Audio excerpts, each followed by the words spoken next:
నమస్తే, welcome to V2 news. ముందుగా headlines.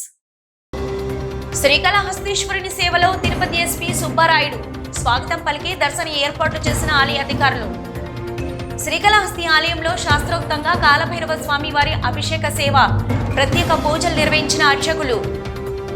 MLA Bojjala Suddi Reddy కుటుంబ సభ్యులపై వైసీపీ ఆరోపణలు ఖండించిన టీడీపీ నేతలు. కుటుంబ పాలన వైసీపీలోని జరిగిందని ఆరోపణ. టీటీడీ మార్కెటింగ్ గోడౌన్లో కర్ణాటక నుంచి వచ్చిన నెయ్యి ట్యాంకర్కు ప్రత్యేక పూజలు. పాల్గొన్న టీటీడీ ఈవో శ్యామలారావు లడ్డు నాణ్యత పెంచేందుకు చర్యలు చేపట్టామని వెల్లడి.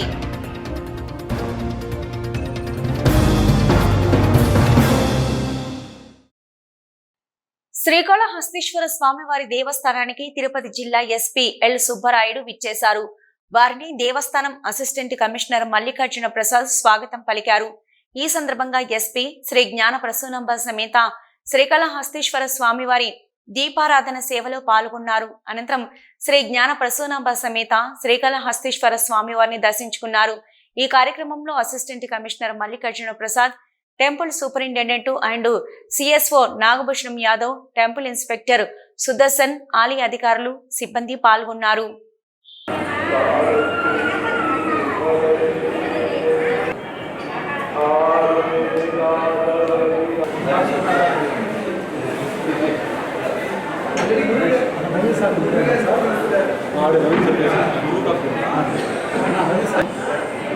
ఓం యో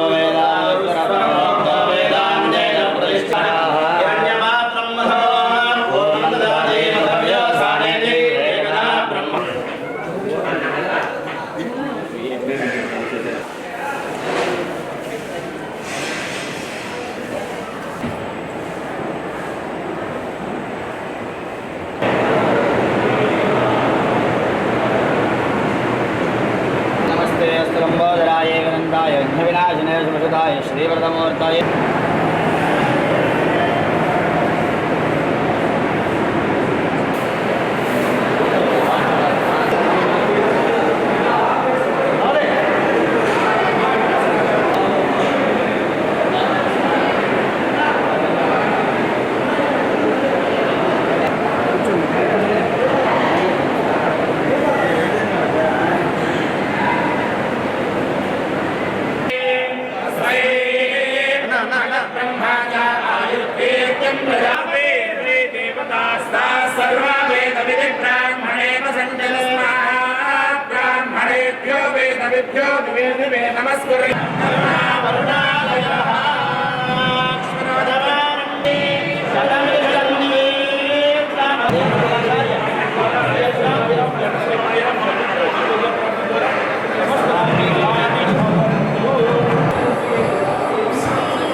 శ్రీకాళహస్తీశ్వర ఆలయంలో మంగళవారం సందర్భంగా నిన్న రాత్రి ఆలయంలో కాలభైరవ స్వామి వారి అభిషేక సేవ నిర్వహించారు. శ్రీ జ్ఞాన ప్రసూనాంబిక సమేత శ్రీకాళహస్తీశ్వర స్వామి ఏకాంత సేవ అనంతరం ఈ కార్యక్రమం నిర్వహించారు. దక్షిణ కాశీగా పేరుగాంచిన శ్రీకాళహస్తీశ్వర ఆలయంలో మంగళవారం సందర్భంగా నిన్న రాత్రి కాలభైరవ స్వామి వారి అభిషేక సేవ నిర్వహించారు. ప్రతి మంగళవారం శ్రీ జ్ఞాన ప్రసూనాంబిక సమేత శ్రీకాళహస్తీశ్వర స్వామి ఏకాంత సేవ అనంతరం కాలభైరవ స్వామికి పాలు, పెరుగు, తేనె, విభూది, చందనము, కుంకుమ, నారికేల జలాలు, కందిపొడి, పన్నీరు జలాలు, పలు రకాల సుగంధ పరిమళ ద్రవ్యాలతో అభిషేకించారు. కాలభైరవ స్వామి వారికి వడమాల, నిమ్మకాయల మాల, గజమాలతో కాలభైరవ స్వామిని శోభయమానంగా అలంకరించి ధూపదీప నైవేద్యాలు సమర్పించారు. అనంతరం వేద మంత్రాల మధ్య మంగళ వాయిద్యాల నడుమ కాలభైరవ స్వామికి ఆలయ ప్రాకారోత్సవం వైభవంగా నిర్వహించారు. ఈ కార్యక్రమంలో శ్రీకాళహస్తీశ్వర ఆలయ అధికారులు, స్థానిక భక్తులు అధిక సంఖ్యలో పాల్గొని కాలభైరవ స్వామి వారిని దర్శించుకున్నారు.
శ్రీకాళహస్తిలో ఎమ్మెల్యే బొజ్జల సుద్దిరెడ్డి సమర్థవంతమైన పాలన అందిస్తున్నారని, ఎక్కడ కుటుంబ పాలనకు అవకాశం లేదని టీడీపీ నాయకులు అన్నారు.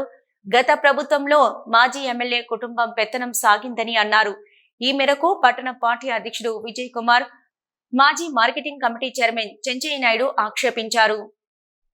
శ్రీకాళహస్తి తెలుగుదేశం పార్టీ కార్యాలయంలో పార్టీ పట్టణ అధ్యక్షులు విజయ్ కుమార్ అధ్యక్షతన పార్టీ నాయకులు విలేకరుల సమావేశం నిర్వహించారు. నాయకులు మాట్లాడుతూ తెలుగుదేశం ప్రభుత్వ హయాంలో ఎప్పుడు ఎక్కడ అవినీతి అక్రమాలకు చోటు ఉండదని, ఎమ్మెల్యే బొజ్జల సుద్దిరెడ్డి 100 రోజులు కూడా గడవక ముందే శ్రీకాళహస్తిని అభివృద్ధి పథంలో నడిపిస్తూ పారదర్శక పాలన అందిస్తున్నారన్నారు. బొజ్జల కుటుంబం ఎక్కడ కూడా పాలనలో జోక్యం చేసుకోవడం లేదని, ఎమ్మెల్యే బొజ్జల సుద్దిరెడ్డి ఆదేశాల మేరకు పార్టీ నాయకులు ప్రజాపాలన అందించే దిశగా పనిచేస్తున్నామన్నారు. గత ప్రభుత్వంలో వైసీపీ ఎమ్మెల్యే, ఆయన కుమార్తె, కుమారుడు, అత్త, బామ్మర్ది సహా కుటుంబ సమేతంగా పాలనలో జోక్యం చేసుకుని పెత్తనం చెలాయించారని దుయ్యబట్టారు. ఈ విలేకరుల సమావేశంలో పట్టణ పార్టీ అధ్యక్షుడు విజయ్ కుమార్, మాజీ marketing committee chairman Chenchaiah Naidu, Papireddy, Kamesh Yadav, Minnal Ravi, Subbaiah, Kasaram Ramesh తదితరులు పాల్గొన్నారు. సుధీర్ రెడ్డి గారి దగ్గర నుంచి నీతి నిజాయితీకి మారుపేరినటువంటి తెలుగుదేశం పార్టీలో ఉన్నాం.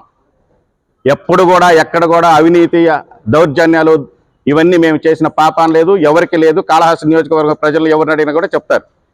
కాళహస్తి నియోజకవర్గాన్ని అభివృద్ధి చేసిన ప్రదాత ఎవరంటే బొజ్జల గోపాలకృష్ణారెడ్డి గారు, వాళ్ళ కుటుంబం. ఏ రోజు కూడా నీతిగా నిజాయితీగా పరిపాలించాడే కానీ ఎక్కడ కూడా ఒక్క పైసా తాకిన దాఖలాలు లేవు అనేది కాళహస్తి నియోజక ప్రజలకు అందరికీ కూడా తెలుసు. మరి ఈరోజు దాదాపు 80-90 రోజులు అవుతున్నది పరిపాలన మాది తెలుగుదేశం పార్టీ ఏర్పడి. ఈరోజు గుడి ఎంత అభివృద్ధి చెందిందో కాళహస్తి ప్రజలకు అందరికీ కూడా తెలుసు. కాళహస్తి పట్టణంలో 5 సంవత్సరాలుగా కాలువలు మట్టితో నిండిపోయి సిల్ట్తో ఇండ్ల వర్షాలు పడితే ఇండ్లలోకి నీళ్లు వచ్చేటివి. ఈరోజు వచ్చిన 2 నెలల్లోనే దాదాపు 50 లక్షలు పెట్టి సిల్ట్ తీయటం కూడా జరిగింది. గత 80 రోజులుగా అభివృద్ధి జరిగిందా లేదనేది అందరి ప్రజలకి కళ్ళెటీదని కనిపిస్తూ ఉంది. మున్సిపాలిటీలో కూడా ఈ డ్రైనేజ్ కాలువలన్నీ కూడా క్లీన్ చేయటం, హాస్టల్లో డెవలప్ చేయటం. సో అదేవిధంగా ఇంకెక్కడన్నా చిన్న చిన్న సమస్యలున్నా కూడా ఏ మండలాల్లో ఉండి పరిష్కరిస్తూ పోతూ ఉంటే అన్నీ జరుగుతున్నాయి. అవి వదిలేసి ఎవరైనా ఎక్కడైనా కుటుంబ పాలన జరిగింది, ఇంకోటి జరిగింది అనేది అవాస్తవ వార్తలు. ఇది కాదు, కరెక్ట్ కాదు. ఎందుకంటే వాళ్ళు ఉండింది ఎలక్షన్లో ఉన్నారు, రిస్టమ్ బోర్డు ఉండింది, 100 కిలోమీటర్లు తిరిగినారు, అన్ని ఊర్లు తిరిగారు, ఇల్లు తిరిగారు, డోర్ టు డోర్ తిరిగారు, అంతా పనిచేశారు. ఎలక్షన్ అయిన తర్వాత ఎక్కడైనా అధికారికంగా వాళ్ళు ఎక్కడా పాల్గొన్నది లేదు. ఏదైనా ఉంటే ఎమ్మెల్యే గారు చూసుకుంటున్నారు, అంత తప్ప వేరేది ఎక్కడా జరిగింది లేదు. కాకపోతే రకరకాలుగా ట్రాన్స్ఫర్లో జరిగింది. ఇంకో దాంట్లో వచ్చి ట్రాన్స్ఫర్లు అసలు ఇంతవరకు అవునా 15వ తేదీ పోస్ట్పోన్ చేసినారన్నీ ఒకటి. అదేదైనా ట్రాన్స్ఫర్లు ఉన్నా కూడా స్వచ్ఛందంగా ఏదైనా ఇబ్బంది పడి ఉంటే గతంలో ఎవరైనా పేర్లు వేయండి, వాళ్ళు ఇబ్బంది పడి ఉంటే మార్చుకుందాం. నిజంగా ఎందుకంటే గత ప్రభుత్వంలో ఎన్నో అరాచకాలు చేశారు కాబట్టి ఆ అరాచకాలకు సంబంధించి ఎవరైనా ఆఫీసులు ఉంటే లిస్టు ఇవ్వండి అని చెప్పి అడిగినారు. ఆ లిస్టు తీసుకున్నారు, పై అధికారులకు పంపిస్తామన్నారు. అంత తప్ప ఇంకెవరు ఇక్కడే స్వచ్ఛందంగా ఎవరైతే వాళ్ళ గ్రామంలో ఈ ఇబ్బంది పడి ఉంటారో వాళ్ళనే వచ్చి చెప్పమన్నారు. అంత తప్ప ఇంకోటి ఏమీ లేదు. అదే 90 రోజులకి అధికారులు మార్చడంలో కానీ, ఎటువంటి భూ కబ్జాలకు కానీ, ఎటువంటి దీనికి కానీ బొజ్జల వెంకట సుధీర్ రెడ్డి పాల్గొనలేదు. అందరికి అధికారం ఇచ్చాడు. ఇక్కడున్న ప్రతి ఒక్కరికి డిఎల్ఏలతో సహా మీరు చెప్తే నేను చేస్తానని. అట్ట మార్చేరుకుంటే 36 సంవత్సరాలు ఆయన గెలవడు, ఇప్పుడు 43,5,000తో ఈయన గెలవడు. ఇది బొజ్జల కుటుంబంకున్న ప్రఖ్యాతి గాంచలే. ఇంకెప్పుడైనా సరే బొజ్జల కుటుంబం మీద నింద వేయాలనుకుంటే వెనక ముందు ఆలోచించి వేయండి. జై హింద్. శ్రీకాళహస్తిలో జరిగిన బీజేపీ సభ్యత్వ నమోదు కార్యక్రమంలో రాష్ట్ర కార్యదర్శి కోల ఆనంద్ పాల్గొన్నారు. సంయుక్త నమోదు పండుగ వాతావరణంలో కొనసాగుతున్నారు. ఇక శ్రీకాళహస్తి నియోజకవర్గం నుంచి రికార్డు స్థాయిలో నమోదు ప్రక్రియ జరగాలని పిలుపునిచ్చారు. శ్రీకాళహస్తిలోని సరస్వతి ఆడిటోరియంలో నిర్వహించిన బీజేపీ సభ్యత్వ నమోదు అవగాహన సదస్సులో ముఖ్య అతిథిగా బీజేపీ రాష్ట్ర కార్యదర్శి కోల ఆనంద్ పాల్గొన్నారు. భారతీయ జనతా పార్టీ సభ్యత్వ నమోదు కార్యక్రమం ఒక పండుగ వాతావరణంలో జరగాలని పిలుపునిచ్చారు. ఈ సందర్భంగా సభ్యత్వ నమోదు ప్రక్రియపై పోలింగ్ బూత్ కార్యకర్తలకు, గ్రామాల ఇన్ఛార్జీలకు, శక్తి కేంద్ర ఇన్ఛార్జీలు, వివిధ హోదాల్లో ఉన్న నాయకులు తదితరులకు ప్రాథమిక సభ్యత్వం నమోదు చేయు విధానాన్ని వివరించారు. టోల్ ఫ్రీ నంబర్ 8800002024 గురించి నమో యాప్ ద్వారా నమోదు గురించి వివరించారు. సెప్టెంబర్ 1వ తారీఖున ప్రధాని నరేంద్ర మోదీ మొదటి సభ్యత్వం స్వీకరించి కార్యక్రమాన్ని దేశవ్యాప్తంగా ప్రారంభించారన్నారు. అలాగే సెప్టెంబర్ 2వ తారీఖున రాష్ట్రంలో పురంధరేశ్వరి సభ్యత్వ నమోదు కార్యక్రమాన్ని ప్రారంభించారని తెలిపారు. దేశంలోని నెంబర్ 1 స్థానంలో ఉన్న బీజేపీ పార్టీ సభ్యత్వ నమోదును ఈసారి మరింత రెట్టింపు ఉత్సాహంతో శ్రీకాళహస్తి నియోజకవర్గంలోని నాయకులు, కార్యకర్తలు, గ్రామంలోని బూత్ స్థాయి నాయకులు ప్రతి ఒక్కరూ బాధ్యత వహించి అన్ని బూతులలో సభ్యత్వ నమోదు చేయించాలని కోరారు.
అడుగుతుండు నేను మళ్ళీ టైప్ చేయాలి కదా.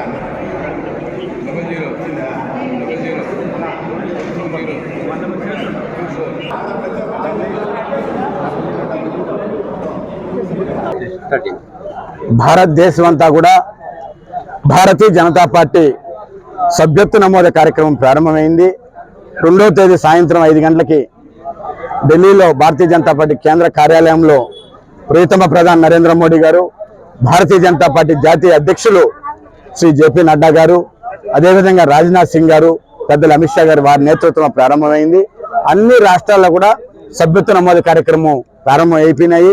ఈ రోజు ఆంధ్ర రాష్ట్రంలో ఈరోజు ప్రారంభం అవుతా ఉంది. ఎందుకంటే వరదల కారణంగా 2 రోజులు వాయిదా వేయడం జరిగింది.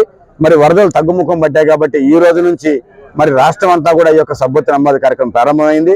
ప్రతి ఒక్కరు కూడా అంటే భారతీయ జనతా పార్టీ పరంగా కాదు ఈ పార్టీ ఉన్నది దేశంలో, దేశం కోసం, దేశ అభివృద్ధి కోసం, ఈ దేశ ప్రజల కోసం, ఈ 140 కోట్ల మంది ప్రజల కోసం పుట్టిన పార్టీ ఏదైనా ఉందంటే నీతి నిజాయితీ పార్టీ ఏదైనా ఉందంటే భారతదేశంలో, ప్రపంచంలోనే ఒక్క భారతీయ జనతా పార్టీ అని చెప్పి నేను తెలియజేసుకుంటున్నాను. దీని అందరూ కూడా ఆకర్షితులు కండి. నరేంద్ర మోడీ గారి నాయకత్వం ఈ దేశంలో ఎలా ఉంది మనం అందరం కూడా చూద్దాం. ఈ రోజు ఈ రాష్ట్రంలో కూడా మరి ఉమ్మడి ప్రభుత్వం ఉంది. మరి 3 పార్టీల కలయికతో ఈ రోజు ఈ రాష్ట్రంలో అద్భుతమైన పరిపాలన జరుగుతూ ఉంది. దీని అందరూ కూడా మనం అర్థం చేసుకోవాలా. కోట్లాది రూపాయలు ఈ రాష్ట్రానికి నరేంద్ర మోడీ గారు ఇస్తున్నారు. ఇవన్నీ కూడా మీరు ఆలోచించండి. ఈ రాష్ట్ర అభివృద్ధి ఖచ్చితంగా ఈ 5 ఏళ్లలో ఒక అద్భుతమైన రాష్ట్రంగా తీర్చిదిద్దబోతున్నటువంటి పరిస్థితి ఈ రాష్ట్రానికి ఏర్పడిందని చెప్పి తెలియజేసుకుంటూ మీరందరూ కూడా 8800002024 ఈ నంబర్కి మీరు డైల్ చేస్తే మీ మొబైల్ నుంచి మరి ఖచ్చితంగా అది వెంటనే మరి కేంద్ర పార్టీ కార్యాలయం నుంచి మనకి మెసేజ్ వస్తుంది, నువ్వు సభ్యుడు అయినావని చెప్పి. దాన్ని ఫిలప్ చేసి పూర్తిగా పెడితే ఒక ఐడెంటిటీ కార్డు కూడా మీకు వస్తుంది. కాబట్టి దయచేసి అదే రకంగా ఇది పూర్తయిన తర్వాత మరి యొక్క పార్టీ బుక్ కూడా అంటే దీంట్లో ఈ పుస్తకంలో మనము సభ్యుడి పేరు, వారి పూర్తి డీటెయిల్స్ కూడా రాయాలి. ఇది ఫేక్ గా చేసే సభ్యత్వం కాదు. ఇది ఒక పద్ధతి ప్రకారం జరిగేటటువంటిది. దీని అందరూ కూడా మరి ఈ రోజు శ్రీకాళహస్తి నియోజకవర్గానికి సంబంధించి శ్రీకాళహస్తి పట్టణంలో ఈ యొక్క సమావేశాన్ని ఏర్పాటు చేసుకోవడం జరిగింది. దానికి మా పార్టీ నాయకులు అందరూ కూడా రావడం జరిగింది. వారందరూ కూడా దిశానిర్దేశం మరి చేయడం జరిగింది చెప్పి తెలియజేసుకుంటూ భారత్ మాతాకి Bharat. Tirupati railway station world class railway station గా అభివృద్ధి చేస్తున్నామని మాజీ సీఎం జగన్మోహన్ రెడ్డి ప్రోత్సాహంతో 2 ఏళ్ల క్రితం అభివృద్ధి పనులు శ్రీకారం చుట్టామని తిరుపతి ఎంపీ గురుమూర్తి అన్నారు. ఈ మేరకు రైల్వే స్టేషన్ అభివృద్ధి పనులను పరిశీలించారు. Tirupati railway station world class railway station గా అభివృద్ధి చేస్తున్నామని మాజీ సీఎం జగన్మోహన్ రెడ్డి ప్రోత్సాహంతో 2 ఏళ్ల క్రితం అభివృద్ధి పనులకు శ్రీకారం చుట్టారని తిరుపతి ఎంపీ గురుమూర్తి అన్నారు. ఈ మేరకు రైల్వే స్టేషన్ అభివృద్ధి పనులను పరిశీలించారు. 300 కోట్లతో Tirupati railway station world class railway స్టేషన్గా అభివృద్ధి పనులు ప్రారంభించామని, ఇప్పటికే సౌత్ బ్లాక్ పూర్తయిందన్నారు. ఈ డిసెంబర్ నాటికి తిరుపతి యాత్రికులు, ప్రయాణికులకు అందుబాటులోకి వస్తుందన్నారు. నార్త్ బ్లాక్ పనులు చేపడతారని తెలిపారు. తిరుపతి రైల్వే స్టేషన్ నుంచి తిరుపతి ఆర్టీసీ బస్టాండ్ మధ్య అనుసంధానంగా స్కై వాక్ నిర్మాణం, తిరుపతి రైల్వే స్టేషన్ నుంచి అలిపిరి వరకు రోప్ నిర్మాణంకు డిపిఆర్ సిద్ధం చేస్తున్నామన్నారు. 2,000 మంది రోప్ ద్వారా వెళ్లేలా చర్యలు తీసుకుంటున్నామని తెలిపారు. ఇక రేణిగుంట రైల్వే స్టేషన్ 200 కోట్లతో అభివృద్ధి పనులు చేస్తున్నామని, రేణిగుంట చెన్నై మధ్య డబుల్ లైన్ పనులకు శ్రీకారం చుట్టామన్నారు. మనకు తెలుసు తిరుపతి రైల్వే స్టేషన్ ఎంత రద్దీగా ఉంటుందో. దాదాపుగా 70,000 మంది ప్రయాణికులు ప్రతిరోజు తిరుపతి రైల్వే స్టేషన్ నుంచి వారి వారి గమ్యస్థానాలకు చేరుకుంటూ ఉంటారు. అలాగే దేశం నలుమూలల నుంచి ఇక్కడికి అనేక సంఖ్యలో భక్తులు వస్తూ ఉంటారు. మరీ బ్రహ్మోత్సవాల టైంలో అయితే మరీ ఎక్కువగా రద్దీగా ఉంటుంది. దాదాపుగా ఒక సంవత్సరానికి 6 కోట్ల మంది యాత్రికులు తిరుపతిని దర్శిస్తున్నారు. వాళ్ళందరూ ప్రయాణాలకి అనుగుణంగా చాలా సొఫిస్టికేటెడ్గా ఓల్డ్ క్లాస్ ఎమ్యూనిటీస్తో తిరుపతి రైల్వే స్టేషన్ని రీమోడర్నైజ్ చేయడానికి అప్పటి ప్రభుత్వం మీద ఒత్తిడి చేసి వైఎస్ జగన్మోహన్ రెడ్డి గారి యొక్క ఆదేశాలతో ఆయన ఢిల్లీ వచ్చిన ప్రసారి రైల్వే మంత్రి గారితో వైఎస్ జగన్మోహన్ రెడ్డి గారు మాట్లాడేవారు. తిరుపతి ప్రాధాన్యత దృష్ట్యా తర్వాత మేమంతా కలిసికట్టుగా ఫాలోఅప్ చేసి 2022లో ఈ పనులు ప్రారంభించాలని మొదలుపెట్టడం జరిగింది. శ్రీవారి భక్తులకు మరింత రుచికరమైన లడ్డూ ప్రసాదాలు అందించేందుకు నాణ్యమైన ఆవు నెయ్యి కొనుగోలు చేస్తున్నట్లు టీటీడీ ఈవో జె శ్యామలరావు చెప్పారు. తిరుపతిలోని టీటీడీ మార్కెటింగ్ గోడౌన్ వద్ద బెంగళూరుకు చెందిన Karnataka cooperative milk producers federation limited నుంచి కొనుగోలు చేసిన నెయ్యి లారీ తిరుపతి నుంచి తిరుమలకు బయలుదేరింది. ఈ సందర్భంగా ఏర్పాటు చేసిన పూజా కార్యక్రమంలో ఈవో అధికారులతో కలిసి పాల్గొన్నారు. తిరుపతిలోని టీటీడీ మార్కెటింగ్ గోడౌన్ వద్ద బెంగళూరుకు చెందిన Karnataka cooperative milk producers federation limited నుంచి కొనుగోలు చేసిన నెయ్యి లారీ తిరుపతి నుంచి తిరుమలకు బయలుదేరింది. ఈ సందర్భంగా ఏర్పాటు చేసిన పూజా కార్యక్రమాల్లో ఈవో శ్యామలరావు అధికారులతో కలిసి పాల్గొన్నారు. ఈ సందర్భంగా ఈవో మీడియాతో మాట్లాడుతూ లడ్డూ నాణ్యతపై ప్రత్యేక దృష్టి పెట్టామని, నాణ్యమైన నెయ్యి ద్వారా లడ్డూ నాణ్యత పెరుగుతుందని నిపుణులు తెలిపారన్నారు. గతంలో నెయ్యి సరఫరాదారులు నాణ్యత, రుచి, వాసన లేని ఆవు నెయ్యి సరఫరా చేశారన్నారు. టీటీడీలో నెయ్యి నాణ్యత పరిశీలించేందుకు సరైన ల్యాబొరేటరీ లేదని, ప్రైవేటు ల్యాబొరేటరీ సౌకర్యం ఉన్నా పరిశీలించలేదన్నారు. టీటీడీలో నూతనంగా అత్యాధునిక ల్యాబొరేటరీ ఏర్పాటు చేస్తున్నట్లు తెలిపారు. ఇందులోని సిబ్బందికి మైసూరులో శిక్షణ ఇస్తున్నామన్నారు. నాణ్యమైన నెయ్యి కొనుగోలు సంబంధించి 4 ప్రముఖ డైరీ నిపుణులతో కమిటీ ఏర్పాటు చేశామన్నారు. ఎన్డీఆర్ఏ విశ్రాంత ఆచార్యులు డాక్టర్ సురేంద్రనాథ్, హైదరాబాద్కు చెందిన డాక్టర్ విజయభాస్కర్ రెడ్డి, ప్రొఫెసర్ స్వర్ణలత, బెంగళూరుకు చెందిన డాక్టర్ మహదేవన్ ఉన్నారన్నారు. ఈ కమిటీ నాణ్యమైన నెయ్యి కోసం టెండర్లో ఎలాంటి అంశాలు చేర్చాలని దిశానిర్దేశం చేసిందన్నారు. కమిటీ సూచనలతో గతంలో నెయ్యి సరఫరా చేస్తున్న 5 సరఫరాదారులతో ఒకరు ఆమోదించిన నెయ్యి నాణ్యత ప్రమాణాలు సరిపోలడం లేదని మరియు కల్తీ నెయ్యిని సరఫరా చేస్తున్నట్లు పరీక్షల్లో నిర్ధారణ అయినట్లు చెప్పారు. ఈ కారణంగా నెయ్యి నాణ్యత మరియు రుచిని మెరుగుపరచడానికి టెండర్ షరతులను సవరించినట్లు తెలిపారు. కొత్త టెండర్ షరతు ప్రకారం డైరీలు నెయ్యిలో ఉడకబెట్టడానికి ముందు కొన్ని గంటల ముందు ఎంపిక చేసిన స్టార్టర్డ్ కల్చర్తో వెన్నని పక్వానికి తీసుకురావాలన్నారు. ఇంకా డైరీలు కావలసిన రుచిని పొందడానికి వెన్నను 120 డిగ్రీల సెంటీగ్రేడ్లో 2 నుంచి 5 నిమిషాలు వేడి చేయాలని చెప్పారు. Karnataka cooperative milk product Nandini నెయ్యిని ఆమోదించి నేరుగా కంపెనీ నుంచి నెయ్యిని కొనుగోలు చేస్తున్నట్లు ఈవో వివరించారు. అదేవిధంగా విజయవాడ, హైదరాబాదు తదితర ప్రాంతాల్లో కురుస్తున్న భారీ వర్షాల కారణంగా తిరుమల శ్రీవారి దర్శనానికి విచ్చేసే భక్తుల సంఖ్య గణనీయంగా తగ్గిందన్నారు. భక్తుల విజ్ఞప్తి మేరకు టీటీడీ స్థానిక ఆలయాలు, సమాచార కేంద్రాలలో కూడా శ్రీవారి లడ్డూ ప్రసాదాలను విక్రయిస్తున్నట్లు చెప్పారు. ముఖ్యంగా టీటీడీ స్థానిక ఆలయాలైన తిరుచానూరు శ్రీ పద్మావతి అమ్మవారి ఆలయం, తిరుపతిలోని శ్రీ కోదండ రామస్వామి వారి ఆలయం, శ్రీ గోవిందరాజస్వామి వారి ఆలయం, శ్రీనివాస మంగాపురం శ్రీ కళ్యాణ వెంకటేశ్వర స్వామి వారి ఆలయం, అప్పలాయగుంట శ్రీ ప్రసన్న వెంకటేశ్వర స్వామి వారి ఆలయం, ఒంటిమిట్ట శ్రీ కోదండ రామస్వామి వారి ఆలయం, దేవుని కడప, హైదరాబాద్లో హిమాయత్ నగర్, జూబ్లీహిల్స్, అమరావతి, విజయవాడ, రాజమండ్రి, పిఠాపురం, విశాఖపట్నం, రంపచోడవరం, చెన్నైలోని శ్రీవారి ఆలయాలలో, బెంగళూరు, వేలూరులోని సమాచార కేంద్రాలలో సెప్టెంబర్ 2వ తేదీ 50,000, సెప్టెంబర్ 3వ తేదీ 13,000, సెప్టెంబర్ 4వ తేదీ 9,500 లడ్డూలు విక్రయించినట్లు ఈవో తెలిపారు. పొంగనూరు ఏరియా ఆసుపత్రిని జిల్లా కలెక్టర్ సుమిత్ కుమార్ ఆకస్మికంగా తనిఖీ చేసి ఆసుపత్రి సూపరింటెండెంట్తో సమీక్ష నిర్వహించారు. వైద్యులు, సిబ్బంది సమయపాలన పాటిస్తూ ఆసుపత్రికి వచ్చే ప్రతి రోగికి మెరుగైన వైద్య చికిత్స అందించాలని జిల్లా కలెక్టర్ పేర్కొన్నారు. పొంగనూరు ఏరియా ఆసుపత్రిని జిల్లా కలెక్టర్ సుమిత్ కుమార్ ఆకస్మికంగా తనిఖీ చేసి ఆసుపత్రి సూపరింటెండెంట్తో సమీక్ష నిర్వహించారు. వైద్యులు, సిబ్బంది సమయపాలన పాటిస్తూ ఆసుపత్రికి వచ్చే ప్రతి రోగికి మెరుగైన వైద్య చికిత్స అందించాలని జిల్లా కలెక్టర్ పేర్కొన్నారు. ఈ సందర్భంగా కలెక్టర్ మాట్లాడుతూ పొంగనూరు ఏరియా ఆసుపత్రి పనితీరు, వైద్యులు, సిబ్బంది సమయపాలనను పరిశీలించడం జరిగిందని తెలిపారు. ప్రతిరోజు ఆసుపత్రికి వచ్చే రోగుల సంఖ్యను, వారికి అందిస్తున్న వైద్య సదుపాయాలను పర్యవేక్షించామన్నారు. ఆసుపత్రికి సంబంధించి అసంపూర్తిగా ఉన్న భవన నిర్మాణ పనులను పూర్తి చేయడం జరుగుతుందని, ఆసుపత్రి నిర్వహణకు అవసరమైన నిధులు త్వరలో మంజూరు చేస్తామన్నారు.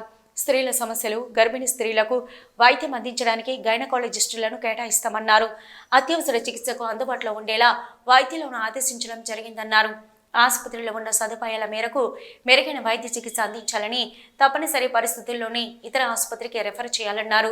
వైద్య సిబ్బంది హాజరు పూర్తి స్థాయిలో ఉండాలని, మెరుగైన వైద్య చికిత్స అందించాలని ఆసుపత్రి సూపరింటెండెంట్ను ఆదేశించామన్నారు. చికిత్సకు అవసరమైన మందుల కొరత కొంతమేర ఉందని తెలిసినా త్వరలో పరిష్కరిస్తామన్నారు. విజయవాడ నగరాన్ని అతలాకుతలం చేసిన బుడమేరు వరద ప్రమాదం భవిష్యత్తులో పునరాగం చేస్తామన్నారు ముఖ్యమంత్రి చంద్రబాబు. విజయవాడ నగరంలో వరదలపై చంద్రబాబు మాట్లాడారు. గత ప్రభుత్వ అసమర్థ నిర్ణయాల కారణంగానే ఇంతటి ప్రమాదం జరిగిందని, మృతుల కుటుంబాలకు 5 లక్షల పరిహారాన్ని ప్రభుత్వం తరపున అందిస్తామన్నారు. వరద తగ్గినందున ఆహారాన్ని డోర్ టు డోర్ వెళ్లే అవకాశం ఉందని, ప్రతి కుటుంబానికి 25 కేజీల బియ్యం, లీటర్ ఫామాయిల్, 2 కేజీల ఉల్లిపాయలు, 2 కేజీల బంగాళదుంప, కేజీ చక్కెర అందిస్తామన్నారు. విద్యుత్ సమస్యలు మొత్తం ఇప్పటికే చాలా వరకు పరిష్కరిస్తూ వస్తున్నామని, మిగిలిన చోట్ల కూడా మరో 24 గంటల్లో విద్యుత్ అందిస్తామన్నారు మంత్రి చంద్రబాబు. విజయవాడ నగరంలో వరదలు సంభవిస్తున్న నేపథ్యంలో పంచాయతీరాజ్ శాఖ అధికారులతో ఉప ముఖ్యమంత్రి పవన్ కళ్యాణ్ సమీక్ష సమావేశం నిర్వహించారు. రాష్ట్ర విపత్తుల నిర్వహణ శాఖ కార్యాలయంలో జరిగిన ఈ సమీక్ష సమావేశానికి పంచాయతీరాజ్ శాఖ అధికారులతో పాటు పలువురు రాష్ట్ర ప్రభుత్వ ఉన్నతాధికారులు పాల్గొన్నారు. ఈ సందర్భంగా వరద అనంతర సహాయక చర్యలపై ఉప ముఖ్యమంత్రి పలు కీలక సూచనలు, సలహాలు అందించారు. కృష్ణా జిల్లాలో వరదలపై ఉప ముఖ్యమంత్రి పవన్ కళ్యాణ్ పంచాయతీరాజ్ శాఖ అధికారులతో ప్రత్యేక రివ్యూ చేశారు. వరదకు కారణమైన అంశాలపై అధికారులను అడిగి వివరాలు తెలుసుకున్న ఉప ముఖ్యమంత్రి భవిష్యత్తులో వరదల నివారణకు చేపట్టవలసిన చర్యలపై దృష్టి సారించవలసిందిగా ఆదేశించారు. ప్రస్తుతం వరద ఉధృతి తగ్గిన నేపథ్యంలో చేపడుతున్న కార్యక్రమాలపై పంచాయతీరాజ్ శాఖ అధికారులను అడిగే వివరాలు తెలుసుకున్నారు. ఎన్ని గ్రామ పంచాయతీలు వరద ముప్పుకు గురయ్యాయని తెలుసుకున్న ఉప ముఖ్యమంత్రి తొందరగా వరద ప్రభావం నుంచి బయటపడేలా తీసుకోవాల్సిన చర్యలు మరింత ఉధృతం చేయాలని ఆదేశించారు. అనంతరం ఏకంగా 4 కోట్ల వరద సాయాన్ని ఆయన ప్రకటించారు. వరద ప్రభావిత గ్రామాలకు ఆయన ఈ విరాళం అందించారు. మొత్తం 400 గ్రామ పంచాయతీలు వరద ముంపు బారిన పడ్డాయని, ఒక్కో పంచాయతీకి 1 లక్ష రూపాయల చొప్పున నేరుగా పంచాయతీ ఖాతాకు విరాళం పంపిస్తారని ప్రకటించారు. అనంతరం కాకినాడ జిల్లాలో వరద ప్రభావంపై జిల్లా అధికారులతో మాట్లాడారు. ఏలేరు ముంపు ప్రభావ గ్రామాల ప్రజలను అప్రమత్తం చేయాలన్నారు. ప్రజలకు నిత్యావసరాలు, ఆహారము, తాగునీరు, ఔషధాలు అందుబాటులో ఉంచాలని, ఏలేరుకు వరదపై జిల్లా కలెక్టర్ అధికార యంత్రాంగానికి దిశానిర్దేశం చేశారు. ఎడతెరిపి లేకుండా కురుస్తున్న వర్షాలు, ఎగువ నుంచి వస్తున్న జల ప్రవాహంతో ఏలేరు జలాశయానికి వరద ముప్పు పొంచి ఉన్నందున ఏలేరు ముంపు ప్రభావ గ్రామాల ప్రజలను అప్రమత్తం చేయాలన్నారు. ప్రజలకు నిత్యావసరాలు, ఆహారం, తాగునీరు, ఔషధాలు అందుబాటులో ఉంచాలని ఏలేరుకు వరదపై జిల్లా కలెక్టర్ అధికార యంత్రానికి దిశానిర్దేశం చేశారు. ఎడతెరిపి లేకుండా కురుస్తున్న వర్షాలు, ఎగువ నుంచి వస్తున్న జల ప్రవాహంతో ఏలేరు జలాశయానికి వరద ముప్పు పొంచి ఉన్నందున ముప్పును గురయ్యే గ్రామాల ప్రజలను అప్రమత్తం చేయాలని జిల్లా అధికారులను ఆదేశించారు. ఏలేరు రిజర్వర్కి 20.2 టీఎంసీల నీరు చేరుకుందని, క్రమంగా నీరు వదలాల్సి ఉంటుందని అధికారులు తెలిపారు. ఈ రోజు సాయంత్రం 500 క్యూసెక్ల నీరు విడిచిపెడతామని చెప్పారు. పీఠాపురం, పెద్దాపురం నియోజకవర్గాల వైపు నీరు మళ్లుతుందన్నారు. ఫోటో ఎలక్టరల్ జాబితా ప్రత్యేక సంక్షిప్త సవరణ కార్యక్రమం క్షేత్రస్థాయి తనిఖీ చేశారు జిల్లా కలెక్టర్ వెంకటేశ్వర్. తాజాగా సూళ్లూరుపేట నియోజకవర్గంలోని దొరవారి సత్రం మండలం నెలబల్లిలో జాబితా ప్రత్యేక సంక్షిప్త సవరణ కార్యక్రమాన్ని ఆకస్మికంగా తనిఖీ చేశారు. ఫోటో ఎలక్టోరల్ జాబితా ప్రత్యేక సంక్షిప్త సవరణ కార్యక్రమం తిరుపతి జిల్లా వ్యాప్తంగా కొనసాగుతుంది. తాజాగా తిరుపతి జిల్లా కలెక్టర్ వెంకటేశ్వర్ సూళ్లూరుపేట నియోజకవర్గ పరిధిలోని దొరవారి సత్రం మండలం నెలపల్లి గ్రామంలో క్షేత్రస్థాయి తనిఖీ చేపట్టారు. 2025 ఓటర్ల సవరణ కార్యక్రమంలో బిఎల్ఓలు తప్పనిసరిగా వారి పరిధిలోని ఇంటింటి గృహ సందర్శన చేయాలన్నారు కలెక్టర్. సర్వే బాధ్యతగా చేపట్టాలని, ఓటర్ల జాబితాను పరిశీలించి సదరు వివరాలను అప్డేట్ చేసి ధృవీకరణ చేయాలని, ఫోటో అస్పష్టంగా ఉన్న వాటిని సరిచూసుకోవాల్సి ఉంటుందన్నారు. ఒక కుటుంబంలోని వారందరూ ఒకే పోలింగ్ కేంద్ర పరిధిలో ఉండేలా వారితో మాట్లాడి డ్యూప్లికేషన్ లేకుండా చర్యలు తీసుకోవాలని అన్నారు.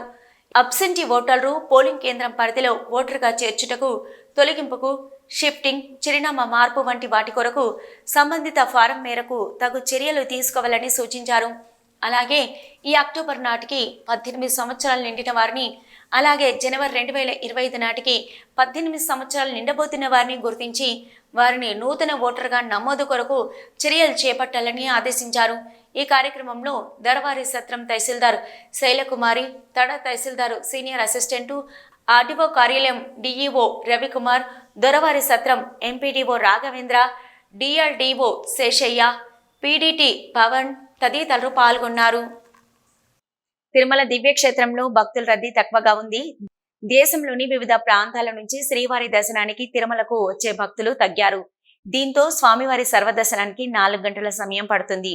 గత 24 గంటల్లో స్వామివారిని 57,817 మంది భక్తులు దర్శించుకున్నారు. తిరుమల శ్రీవారి ఆలయంలో భక్తుల రద్దీ తక్కువగా ఉంది. నిన్న సాయంత్రం శ్రీవారిని 57,817 మంది భక్తులు దర్శించుకున్నారు. నిన్న తిరుమల దివ్యక్షేత్రానికి వచ్చిన భక్తులలో 17,592 మంది భక్తులు తలనీలాలు సమర్పించారు. నిన్న శ్రీవారి హుండీ ఆదాయం 3.53 కోట్లు. గత నెలలో 300 రూపాయలు శీఘ్ర దర్శనం టికెట్లు బుక్ చేసుకున్న భక్తులకు ఈ మాసంలో దర్శనాలు కొనసాగుతున్నాయి. టైమ్ స్లాట్ ద్వారా దర్శన టికెట్లు పొందిన భక్తులు నిర్దేశించిన సమయం ప్రకారం క్యూ లైన్లకు వచ్చి స్వామివారిని దర్శించుకుంటున్నారు.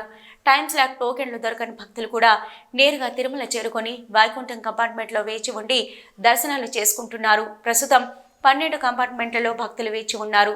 దీంతో శ్రీవారి సర్వదర్శనానికి దాదాపు 4 గంటల సమయం పడుతుంది. ఇక 300 రూపాయల ప్రత్యేక దర్శనం కలిగిన భక్తులకు 2 గంటల సమయం పడుతున్నట్లు సమాచారం. శ్రీవారి సేవకుల సహకారంతో క్యూ లైన్లలో భక్తులకు అన్నప్రసాదం, తాగునీటిని టీటీడీ నిరంతరాయంగా పంపిణీ చేస్తుంది. సామాన్య భక్తుల కోసం నిత్యం తిరుపతిలోని శ్రీనివాసం, విష్ణు నివాసంల వేల టోకెన్స్ జారీ చేస్తుంది. వీటు న్యూస్ ముగించే ముందు హెడ్లైన్స్ మరొకసారి. శ్రీకాళహస్తీశ్వరుని సేవలో తిరుపతి ఎస్పీ సుబ్బారాయుడు స్వాగతం పలికి దర్శన ఏర్పాట్లు చేసిన ఆలయ అధికారులు. శ్రీకాళహస్తి ఆలయంలో శాస్త్రోక్తంగా కాలభైరవ స్వామి వారి అభిషేక సేవ, ప్రత్యేక పూజలు నిర్వహించిన అర్చకులు. ఎమ్మెల్యే బొజ్జల సుధీరెడ్డి కుటుంబ సభ్యులపై వైసీపీ ఆరోపణలు ఖండించిన టీడీపీ నేతలు. కుటుంబ పాలన వైసీపీలోని జరిగిందని ఆరోపణ. టీటీడీ మార్కెటింగ్ గోడౌన్లో కర్ణాటక నుంచి వచ్చిన నెయ్యి ట్యాంకర్కు ప్రత్యేక పూజలు. పాల్గొన్న టీటీడీ ఈవో శ్యామలారావు. లడ్డూ నాణ్యత పెంచేందుకు చర్యలు చేపట్టామని వెల్లడి.